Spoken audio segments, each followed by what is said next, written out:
Welcome to public TV news బులెటిన్ల ముందుగా headlines. గని ప్రమాద బాధితులను పరామర్శించిన మాజీ ఎమ్మెల్యే కోరుకంటి చందర్. మైసమ్మ తల్లికి బోనం సమర్పించుకొని మొక్కులు చెల్లించుకున్న Chennur MLA Vivek Venkataswamy. Indian oil బంకులో చోరీ.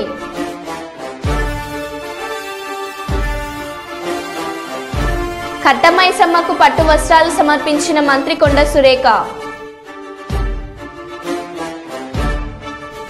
2 లక్షల రుణమాఫీపై సీఎం ప్రకటన.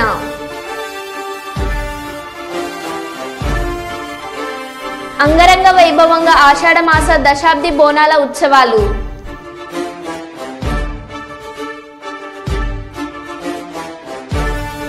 BSNL సెల్ టవర్ ఎక్కి హల్చల్. గుడ్లు దొంగతనం చేసిన హెడ్ మాస్టర్. మైబాద్ పట్టణంలోని లండన్ కిడ్స్ పాఠశాలలో చిన్నారులతో బోనాల పండుగ నిర్వహించిన పాఠశాల యాజమాన్యం. ఇక వివరాల్లోకి వెళ్తే, కాంగ్రెస్ పార్టీ కట్టమైసమ్మ ఆశీర్వాదంతో రాష్ట్రాన్ని అభివృద్ధి పదంలోకి తీసుకువెళ్తుందని మంత్రి కొండ సురేఖ ధీమా వ్యక్తం చేశారు. ఆదివారం మంత్రి కొండ సురేఖ చిలకలగూడ కట్టమైసమ్మకు పట్టు వస్త్రాలు సమర్పించారు.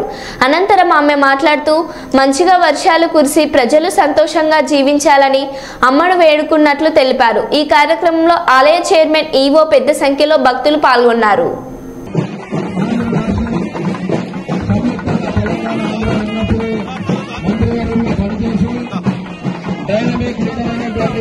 శ్రీ దేవాలయ ధర్మాదాయ శాఖ మంత్రివర్యులు శ్రీ అమ్మవారి పక్షవత్సరాన్ని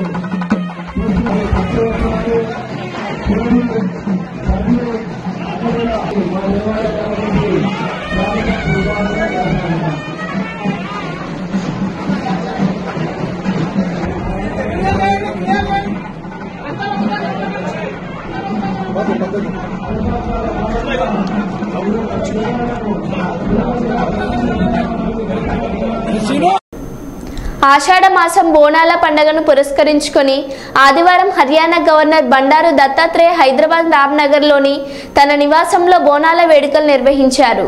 వేడుకలకు మాజీ ఉపరాష్ట్రపతి వెంకయ్యనాయుడు హాజరయ్యారు. అనంతరం ఆయన మాట్లాడుతూ తెలంగాణ ప్రజలకు బోనాల శుభాకాంక్షలు తెలియజేశారు. ఈ కార్యక్రమంలో దత్తాత్రేయ కుటుంబ సభ్యులు తదితరులు పాల్గొన్నారు.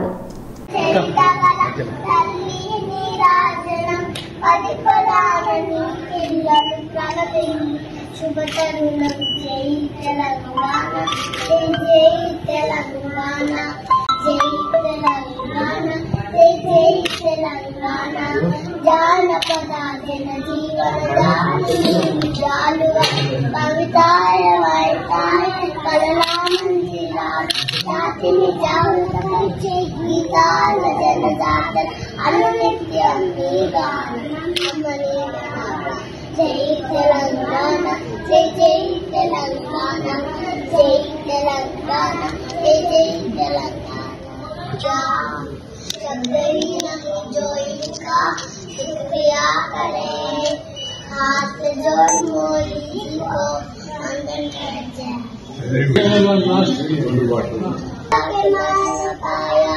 भूमिना जो फूल पानी जो रतन के नाम आया, चलना उसे लिख के आंख के. अरे भारत माटी री माटी तेरा देश पहले, दुनिया के सारे पीछे मेरा देश पहले. सरकार का चलता रहेगा, सरकार आएगी जाएगी, देश 2 లక్షల రుణమాఫీపై సీఎం రేవంత్ కీలక ప్రకటన చేశారు. రైతు రుణమాఫీ కింద ఇప్పటికే 6,093 కోట్లు ఇచ్చామని అన్నారు. జూలై 31కి ముందే 1.50 లక్షల వరకు ఉన్న రైతుల రుణమాఫీలను మాఫీ చేస్తామని అన్నారు. ఆగస్టు 2 నుంచి 14 వరకు విదేశీల్లో పర్యటిస్తామని అన్నారు. తిరిగి రాగానే ఆగస్టులో 2 లక్షల రుణమాఫీ కూడా చేసి తీరుతామన్నారు. రైతుల రుణం తీర్చుకుంటామని కల్వకుర్తి సభలో సీఎం స్పష్టం చేశారు. రైతాంగానికి నేను మాట ఇస్తున్నా, జూలై 31 తారీఖు దాటకంటే ముందే 1,50,000 రూపాయలు ఉన్న ప్రతి రైతుకు మళ్ళీ రెండో విడత ఖచ్చితంగా 30 తారీఖు జూలై దాటకంటే ముందే 1,50,000 రూపాయల మీ బాకీని చెల్లించి రైతు రుణం తీర్చుకుంటా అని చెప్పి ఈ కల్వకుర్తి గడ్డ మీద నుంచి నేను మాట ఇస్తున్నా. ఇదే కాదు, 2 తారీఖు నుంచి 14 తారీఖు వరకు నేను విదేశీ పర్యటనకు వెళ్తున్నా. వచ్చిన ఎంబడే 2 లక్షల రూపాయల వరకు రైతులకు ఉన్న రుణాలను మొత్తాన్ని ఆగస్టు నెలలో పూర్తి చేసి మీకు ఇచ్చిన మాట నిలబెట్టుకొని తెలంగాణ రైతాంగం యొక్క రుణం తీర్చి మీ రుణము తీర్చుకునే బాధ్యత ఇచ్చినందుకు మీకు కృతజ్ఞత చెప్పుకునే అవకాశం ఆగస్టు నెలలో నేను తీసుకుంటాను తెలియజేస్తున్నా. అందుకే మహారాష్ట్రలోని అహ్మద్ నగర్లో శనివారం రాత్రి షాకింగ్ ఘటన జరిగింది. ఓ చిరుతపులి జనవాసాల్లోకి వచ్చింది. ఓ ఇంటి ముందు ఉన్న కుక్క పిల్లలపై అది దాడి చేసింది. దీంతో తన పిల్లలను కాపాడుకునేందుకు చిరుతతో కుక్క పోరాడింది. అయితే దాని ప్రయత్నాలు ఫలించలేదు. తల్లి ముందు కుక్క పిల్లను చిరుతపులి ఎత్తుకుపోయింది. ఈ వీడియో సోషల్ మీడియాలో వైరల్ అవుతుంది. చిరుతతో పోరాడిన కుక్కపై నెటిజన్లు ప్రశంసలు కురిపిస్తున్నారు.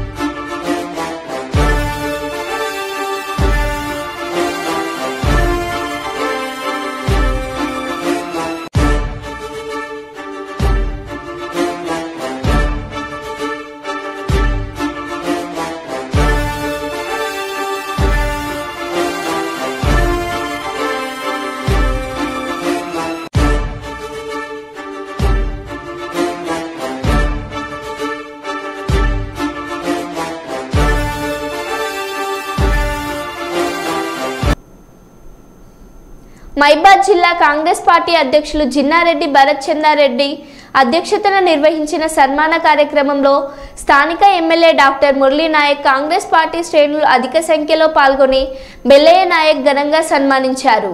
ఈ సందర్భంగా ఎమ్మెల్యే మాట్లాడుతూ విద్యార్థి దశ నుంచే గిరిజన హక్కుల కొరకు నిరంతరం పోరాడిన వ్యక్తి బెల్లయ్య నాయక్ అని ఆయన కొనియాడారు. గిరిజనుల హక్కుల కొరకు లంబాడి హక్కుల పోరాట సమితిని ఏర్పాటు చేసి గిరిజనుల అభివృద్ధికి ఎంతగానో తోడ్పడ్డానని అన్నారు. అనంతరం సన్మాన గ్రహీత బెల్లయ్య నాయక్ మాట్లాడుతూ కాంగ్రెస్ ప్రభుత్వం ఏర్పడి కొద్ది రోజులు మాత్రమే అవుతుందని, ఎన్నికల్లో పార్టీ ఇచ్చిన ప్రతి హామీని నెరవేరుస్తుందని, ప్రజలు అధైర్యపడవద్దని ఆయన అన్నారు.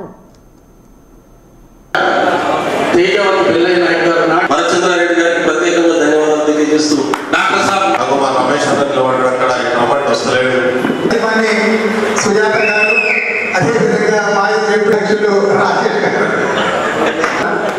వారు ఒక మంచి మనసు. అదేవిధంగా ప్రెస్ మీట్ అంటేనే బెల్లన్న అనే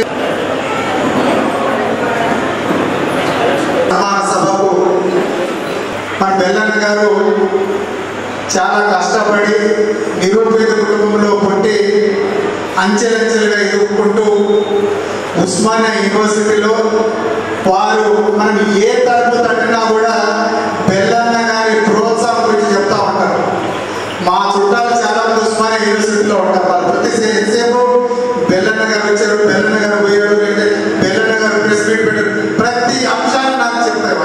అంటే వారు ఎంతసేపు వారి ఫ్యామిలీని కూడా పక్కన పెట్టేసి అనునిత్యం ప్రజల్లో ఉండాలి, గిరిజన బిడ్డలకు న్యాయం జరగాలి, గిరిజన విద్యార్థులకు అన్యాయం జరుగుతామని చెప్పేసి అనేక పోరాటాలు చేసి రాహుల్ గాంధీ గారు ఏ టీంలో, ఏ టీం అంటే రాహుల్ గాంధీ గారికి చాలా దగ్గర ఉండే టీంలో వారు ఒక సభ్యుడై ఉండి కన్యాకుమారి నుంచి కాశ్మీర్ వరకు పాదయాత్రలో పాల్గొన్న వ్యక్తి మన బెల్లన్న గారు. ప్రభుత్వం మనది వచ్చింది, ఓపిక పట్టండి, రైతు రుణమాఫీ జరుగుతుంది, మళ్ళీ చెప్తా ఉన్నారు, పెంచిన రేట్లతో జరుగుతుంది. కొత్త ఐటీడీఎల్ ట్రైబల్ రైతు పెడతామని చెప్పి ఎస్సీ మేము డిక్లరేషన్లు మేమే పెట్టించాం.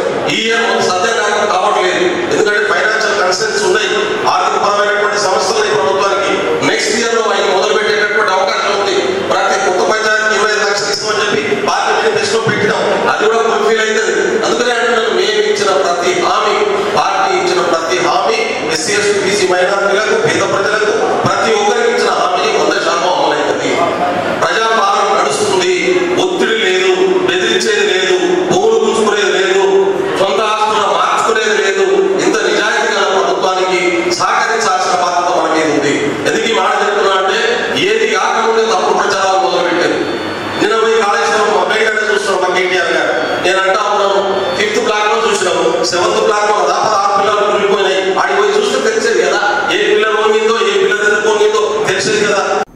గౌరు దంపతులను మర్యాదపూర్వకంగా కలిసిన ఎంఆర్పీఎస్ రాష్ట్ర అధ్యక్షులు doctor YK Viswanath Madiga, MRPS జిల్లా అధ్యక్షులు రెడ్డిపోగు భాస్కర్ మాదిగ, ఎమ్మెల్సీ జిల్లా అధ్యక్షులు సుభాష్ చంద్ర మాదిగ, గుండాల ఈశ్వరీయ, అనంత్ కుమార్ సూరి తదితరులు పాల్గొన్నారు.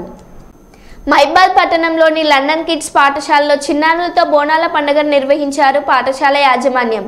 పోతరాజుల విన్యాసాలు, శివసత్తుల ఆటల మధ్య పాఠశాల నుంచి ఊరేగింపుగా వచ్చి అమ్మవారికి బోనం చెల్లించారు చిన్నారులు. ప్రతి ఏడాది చిన్నారులతో అమ్మవారికి బోనం సమర్పిస్తామని, చిన్నారులకు మన సంస్కృతి సాంప్రదాయాలను తెలియపరచుట కొరకు ఆషాఢ మాసంలో పాఠశాలలో చిన్నారులతో బోనాల పండుగను నిర్వహిస్తున్నామని ఉపాధ్యాయురాలు తెలిపారు. ఈ కార్యక్రమంలో పాఠశాల ప్రిన్సిపల్ బూర తరుణ్ కుమార్, పూర్ణచందర్, ఉపాధ్యాయులు, తల్లిదండ్రులు పాల్గొన్నారు.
బోనాలు అనే పండుగ మనకి ఎన్నో సంవత్సరాల నుంచి ఆనవాయితీగా వస్తున్న పండుగ కాబట్టి పిల్లలకు కూడా ఈ పండుగ పట్ల అవగాహన జల్పించాలి అనే ఉద్దేశంతో స్కూల్లో బోనాలు సెలబ్రేట్ చేస్తున్నామండి. పరకాల నియోజకవర్గంలోని అనారోగ్యానికి గురై చికిత్స పొందిన గీస్కొండ మండలంలోని వివిధ గ్రామాలకు చెందిన 18 మంది లబ్ధిదారులకు 6,71,000 రూపాయల విలువ గల సీఎం రిలీఫ్ ఫండ్ చెక్కులను ఆదివారం కోనమాయకుల గ్రామంలో గల రైతు వేదికలో స్థానిక కాంగ్రెస్ పార్టీ నాయకులతో కలిసి పరకాల ఎమ్మెల్యే రేవూరు ప్రకాష్ రెడ్డి అందజేశారు. ఈ సందర్భంగా ఎమ్మెల్యే రేవూరు ప్రకాష్ రెడ్డి మాట్లాడుతూ నిరుపేదలకు కాంగ్రెస్ ప్రజా ప్రభుత్వం ఎప్పుడూ అండగా ఉంటుందన్నారు.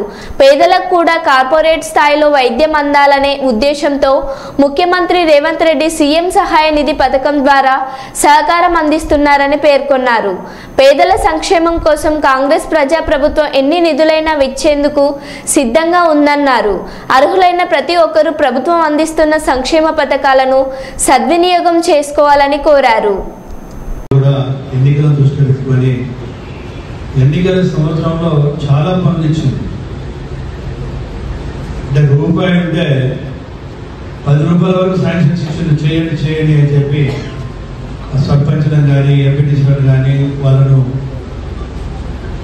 వచ్చేది మన గవర్నమెంట్ ఏ పనులు చేయండి బాబు అని అంటే బాబు వాళ్ళు పనులు చేయడం జరిగింది. కొన్ని పనులేమో చేయకుండా టెండర్ లెవెల్లో ఉన్నాయి, కూడా కొన్ని ఉన్నాయి, కొన్ని చేయకుండా ఉంటుంటే వాటికి గవర్నమెంట్ వచ్చిన తర్వాత ఒక నిర్ణయం తీసుకొని క్యాన్సిల్ కూడా చేయడం జరిగింది. కానీ చెక్కులనంతా పక్కకు పెట్టకుండా మనము ఇవ్వాలి అంటే చిన్న కుటుంబాలకు ఆర్థికంగా ఎంతో కొంత సాగించిన వాళ్ళు నిర్ణయం తీసుకోలేదు. అయితే కొన్నింటిని క్యాన్సిల్ చేయడానికి కూడా కారణం ఏంటి అని అంటే నాట్ స్టార్టెడ్ టెండర్ ఫైనల్ కానీ నాట్ స్టార్టెడ్ బాబతి క్యాన్సిల్ చేయడానికి కారణం ఏంటి అని అంటే రాష్ట్ర ఆర్థిక పరిస్థితి కూడా ఒక భాగం అనే విషయాన్ని కూడా మనం గ్రహించవలసిన అవసరం ఉంది. ఇప్పటికే మీ అందరూ చూస్తున్నారు, శాసనసభలోనే ఆర్థిక పరిస్థితులపై శ్వేతపత్రము ప్రకటించడం జరిగింది, రిలీజ్ చేయడం జరిగింది. మొన్న బడ్జెట్లో కూడా చూశారు మీరు. బడ్జెట్లో కూడా గౌరవ ఆర్థిక శాఖ మంత్రులు బట్టి విక్రమార్క గారు మాట్లాడుకుంటూ రాష్ట్ర ఆర్థిక పరిస్థితిపై కూడా, ఎందుకంటే బడ్జెట్ ప్రవేశపెట్టినప్పుడు మనకున్న వనరులు ఏంటి, ఉన్న అప్పులు ఏంటి, మనం ఏం చేయగలుగుతాము, సంక్షేమ కార్యక్రమాలు ఏ విధంగా ఉన్నాయి, వాటికి ఎన్ని నిధులు అవసరం ఉంటాయి, అవన్నీ పరిగణన తీసుకోవాల్సి వస్తాయి.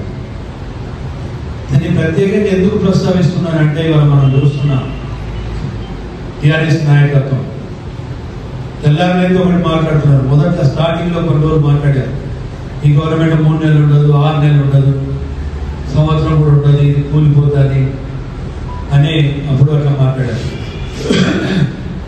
ఎప్పుడైతే రేవంత్ రెడ్డి గారి నాయకత్వంలో ఈ ప్రభుత్వానికి ఎలాంటి డోకా లేదు, ప్రజలు ఇచ్చిన అవకాశాన్ని 5 సంవత్సరాలు సంపూర్ణంగా ఈ ప్రభుత్వం ప్రజలకు సేవ చేస్తుంది.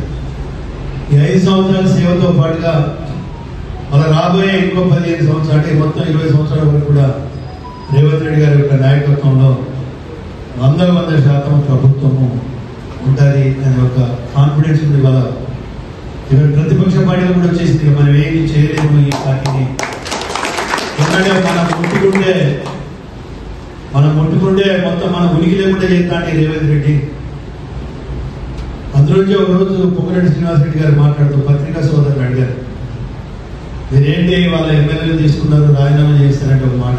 మాకు తీసుకోవాలనే ఉద్దేశం లేకుంటే అని తెల్లారి అయితే 3 నెలలు పడేస్తాం, 6 నెలలు పడేస్తాం అంటున్నారు. అందులోంచి ప్రజలు ఎన్నుకున్న ప్రభుత్వానికి ఈ ప్రభుత్వం నిలకడ ఉండదు, ఈ విధంగా చూసుకోవాల్సిన బాధ్యత కూడా మా మీద ఉన్నది. అందులోంచి ఎవరైతే ఆయన విధానాలు ఇవాళ మనం చూస్తే కావ్యగా మనం కవిత గారు, చంద్రశేఖరరావు బిడ్డ కవిత మీ అందరూ తెలుసు, ఎక్కడ ఉన్నది, ఢిల్లీ జైల్లో ఉన్నది. మరి ఇక్కడదంటేనేమో వాళ్ళ వీళ్ళేదో రాజకీయం చేయొచ్చు అనొచ్చు, కానీ అది సిబిఐ కేసు. మందమర్రి మండలం బొక్కలగుట్ట రాజీవ్ రహదారి సమీపంలో గాంధారి మైసమ్మ తల్లి బోనాల జాతర ఎమ్మెల్యేగా గెలుపొందిన తర్వాత గాంధారి మైసమ్మ తల్లికి బోనం సమర్పించుకోవడం సంతోషంగా ఉందని, రాష్ట్రంలో వర్షాలు మంచిగా కురిసి రైతులకు మంచి పంటలు పండాలని అమ్మవారిని కోరుకుంటున్నానని అన్నారు. అమ్మవారి ఆశీస్సులతో కాంగ్రెస్ పార్టీ ఇచ్చిన 6 గ్యారంటీ పథకాలను కాంగ్రెస్ ప్రభుత్వం అమలు చేస్తుందని అన్నారు. పేద ప్రజలకు ఇందిరమ్మ ఇండ్లు అందించేందుకు కాంగ్రెస్ ప్రభుత్వం ప్రణాళికలు చేస్తుందని అన్నారు.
ప్రాంతంలో గాంధారి మైసమ్మ బోనాలు చాలా పెద్ద ఎత్తున అందరూ కూడా జరుపుకుంటారు.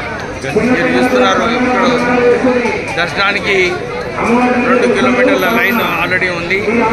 బోనాలు అక్కడ పెట్టడం జరిగింది. అన్ని బోనాలు కూడా ఇక్కడ గంధార్ మైసమ్మ దగ్గర వచ్చి ప్రజలందరూ కూడా వారి కోరికలన్నీ కూడా మొక్కుకుంటారు. నేను కూడా ఏదో మొక్కుకున్నా. ఈసారి మంచి వర్షాలు పడుతున్నాయి, రైతులకు మంచి పంటలు పడాలి, ఎక్కువ ఎత్తున ఆదాయం రాష్ట్రానికి రావాలి, గ్యారంటీ ఏదైతే చెప్పినారో అవన్నీ కూడా అమలు కావాలి. ప్రత్యేకంగా ప్రజలందరూ కూడా ఆ ఇల్లు గురించి మీరు తొందరగా గ్యారంటీ అమలు చేయమని చెప్పి ప్రజలు కోరుతున్నారు. రాష్ట్ర ప్రభుత్వము ఎట్లయితే రుణమాఫీ చేయాలని కంకణం కట్టుకుందో ఈ ఇందిరమ్మ ఇల్లును కూడా త్వరలోనే అందరికీ కూడా ఈ బడ్జెట్లో పెట్టడం జరిగింది. 72,000 కోట్ల రూపాయలు అగ్రికల్చర్ సెక్టర్కి రాష్ట్ర ప్రభుత్వం పెట్టింది.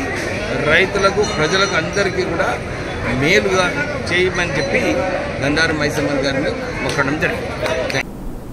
సింగరేణి అజ్జీవన్ ఏరియాలోని జీడీకే-2 ఇంక్లైన్లో శనివారం 2వ షిఫ్టులో జరిగిన గని ప్రమాదంలో తీవ్రంగా గాయపడిన కార్మికులను గోదావరిఖని ఏరియా హాస్పిటల్లో చికిత్స పొందుతున్న వీరిని ఆదివారం Singareni calories workers union AITUC ప్రధాన కార్యదర్శి కామ్రేడ్ కొర్మి రాజ్ కుమార్ పరామర్శించి మెరుగైన వైద్యం అందించాలని డాక్టర్లను కోరారు. అదేవిధంగా ఇట్టి గని ప్రమాదానికి కారకులైన అండర్ మేనేజర్పై యాజమాన్యం చర్యలు తీసుకోవాలని ఆయన డిమాండ్ చేశారు. ఈ కార్యక్రమంలో ఏఐటియుసి కేంద్ర కార్యదర్శి, బ్రాంచ్ కార్యదర్శి, కార్యకర్తలు తదితరులు పాల్గొన్నారు.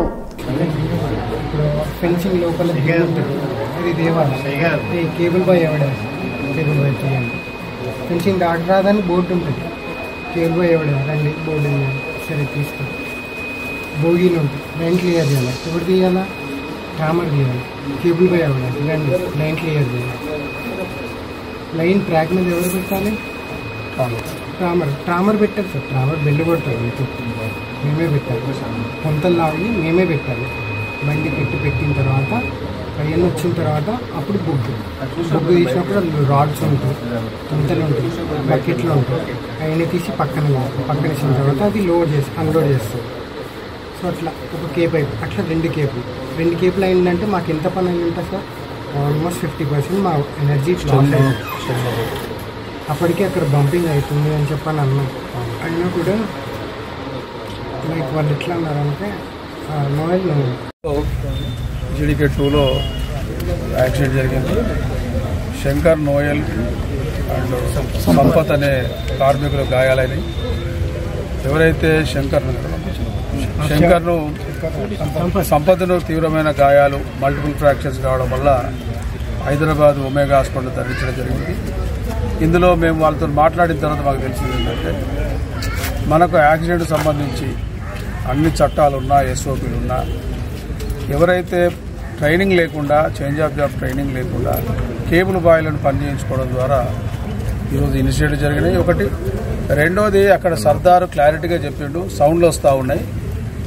బ్యాక్ షిఫ్ట్లో ఎవరైతే మిడిల్ షిఫ్ట్లో వచ్చి పనిచేసిన రూప్ బోల్ట్ సపోర్ట్మెంట్స్ వాళ్ళు కూడా జాగ్రత్తగా సబ్బలి లూజ్గా వెళ్ళిపోతూ ఉన్నది, సౌండ్లు వస్తూ ఉన్నది. కాబట్టి జాగ్రత్త చేసుకోమని చెప్పిండు.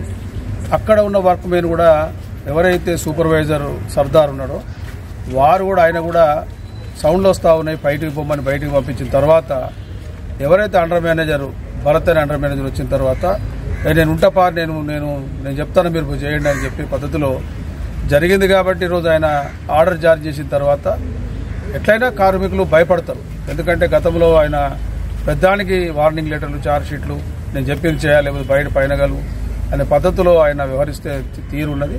ఇక్కడ ఒకటి మాత్రం గమనించాలి, ఈరోజు ప్రాణాలు పోయేటి నిజంగా లక్. ఈరోజు మనం అందరం ఈరోజు ఒక అండర్ మేనేజరు ఆయన యొక్క అహం కానీ, నిర్లక్ష్యం కానీ, ఆయన వైఖరితోని ఈ ఒక ఇన్సిడెంట్ జరిగింది.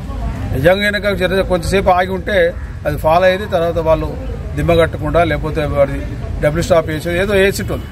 ఈ నిర్లక్ష్యం మూలంగా లేకపోతే ఇలా సూపర్వైజర్ అసలు నిజంగా చెప్పాలంటే ఒక సర్దార్ చెప్పిన తర్వాత హిస్టరీలో బాగలేదు అని చెప్పిన తర్వాత అండర్ మేనేజర్ కాదు మేనేజర్ కూడా పోవడానికి లేదు.